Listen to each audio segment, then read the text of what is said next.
Thank you very much. Hi, everyone. A lot coming up indeed, starting with another Mizzou basketball conference game that came down to the last second. NFL divisional playoffs today. Wild games. The Jaguars look to win their second in Pittsburgh this season. And could the Vikings use their home field to their advantage? All this and much more coming up right now. Sports Extra with Chris Gervino.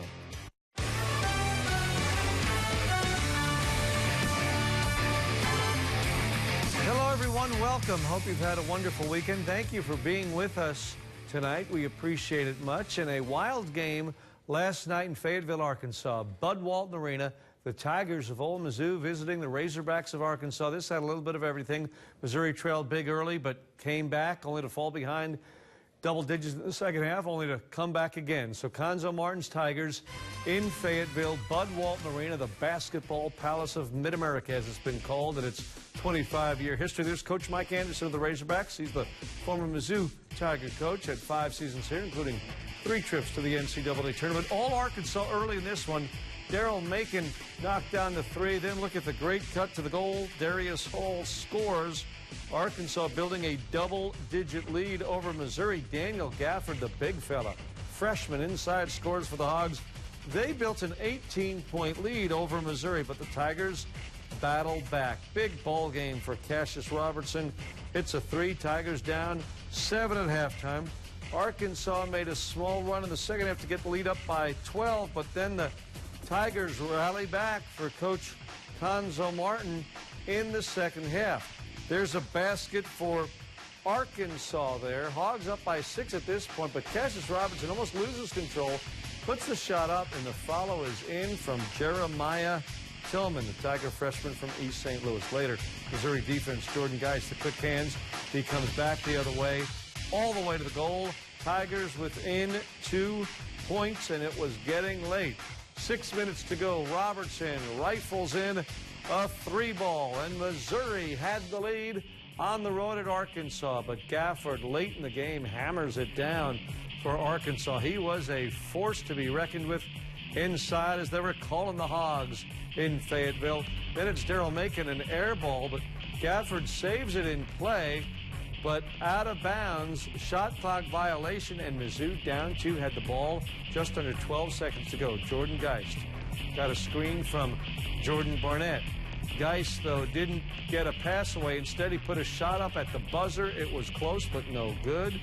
And that's it. Missouri falls just short in Arkansas, 65-63. Tigers are 12-5 overall, 2-2 in conference play, and host Tennessee Wednesday night. Now, the Tigers' starting lineup has been shuffling lately with the transfer of guard Blake Harris, but Jonte Porter has become a regular as he started his 2nd straight game Saturday. And KOMU 8's Joey Schneider looks back to when Porter made his first start of the season at Mizzou Arena.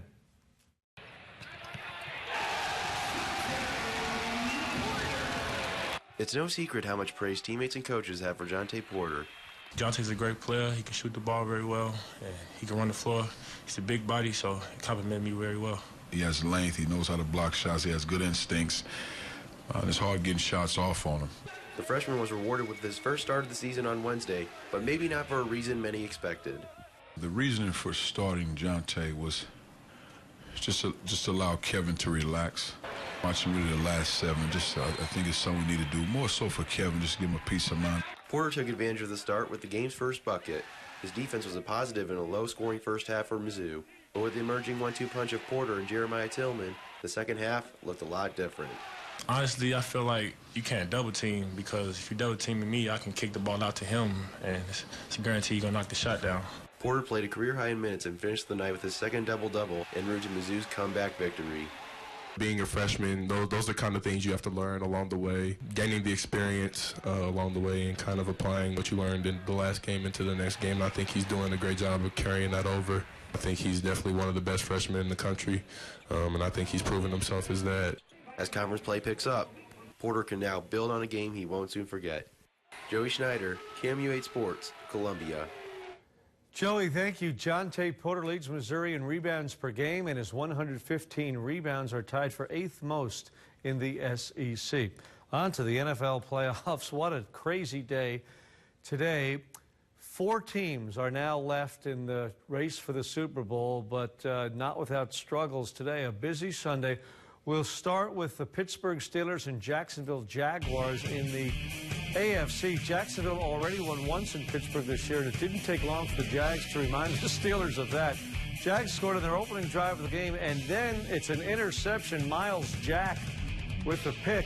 Of course, Jacksonville, the #1 rated defense in the National Football League. Next play, Leonard Fournette, the rookie out of LSU, running it in for the touchdown. Jaguars up 14-0 still in the first quarter. Pittsburgh gets on the board. A few minutes left in the first half, though. Ben Roethlisberger can't hang on to it. Telvin Smith recovers, races home for a score. Jags up 28-7. Pittsburgh, though, at home, battled back. In the fourth quarter, Big Ben had the Steelers trailing by 14, and then it's a 7-point game as he delivers to Le'Veon Bell for the touchdown. Steelers never led in this game, though, and couldn't stop Leonard Fournette at the goal line. There he goes again. 3rd touchdown of the day. Jaguars needed all of them in the end. Pittsburgh scored some points against that defense, but the Jags hang on to win 45-42 and will visit New England for the AFC title next Sunday. The New Orleans Saints had a close finish last week against Carolina to get to this round of playoffs against the Minnesota Vikings.